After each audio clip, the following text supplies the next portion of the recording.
It's always fun to look back on a work of fantasy or science fiction and think, wow, that was really ahead of its time. Flatland by Edwin Abbott was published anonymously in 1884 in this humble format, and it's a strange book. And the audience in 1884 did not seem to get it. It's now considered an important philosophical work, a political work, a mathematical work, a social commentary. But in 1884, it was just considered weird, and for years pretty much went unnoticed. It was reviewed in a few places, but not favorably.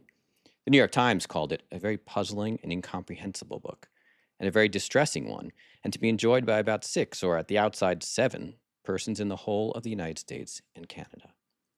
At its core, it's a memoir by a square, and he tells us about his two-dimensional world called Flatland.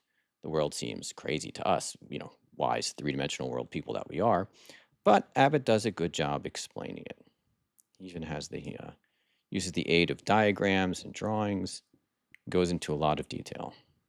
As the story develops, the square learns of the existence or possible existence of other worlds.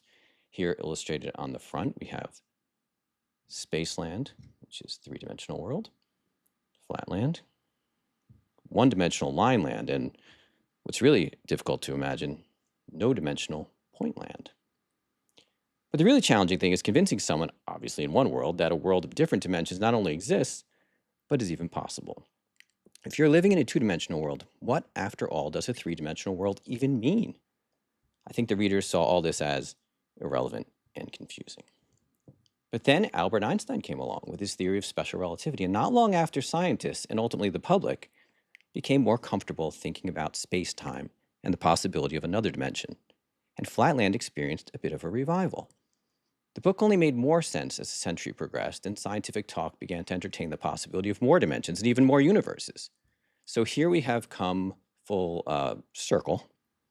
For a reader today, contemplating other dimensions that we can't see doesn't seem so strange, and Flatland may, in fact, be a helpful guide or a cautionary tale in how to confront people or worlds that are very different from our own.